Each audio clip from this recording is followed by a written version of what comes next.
On my father's birthday, my nephew stared at me and said, "Grandma told me you're not really part of the family."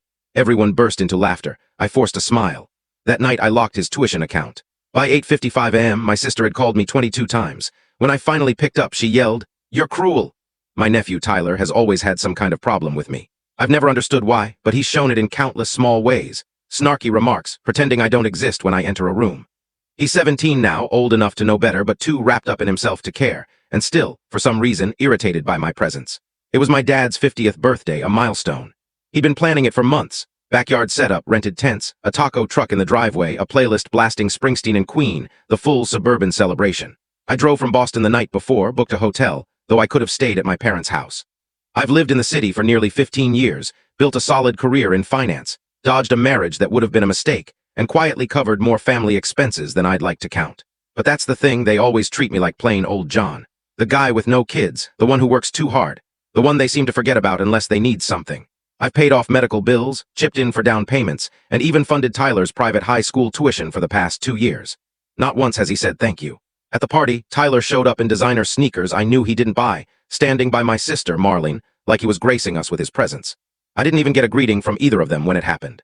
We were all gathering for a photo by the fire pit. I joined the group and Tyler turned, gave me a once-over and said it in a casual tone. "Grandma says you're not really one of us." Just like that, clear, loud, no pause. The laughter came instantly, not nervous but real hearty laughter. My cousin let out a snort, someone clapped. My mom stayed silent. My dad raised an eyebrow and grinned. I stood there smiling like it didn't sting, but it hit me hard. I left the party early, didn't say goodbye.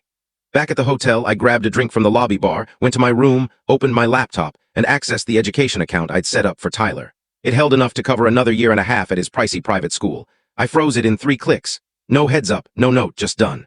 By 8:55 the next morning, Marlene had called 22 times. I ignored them. At 10:12, I answered. She didn't bother with hello.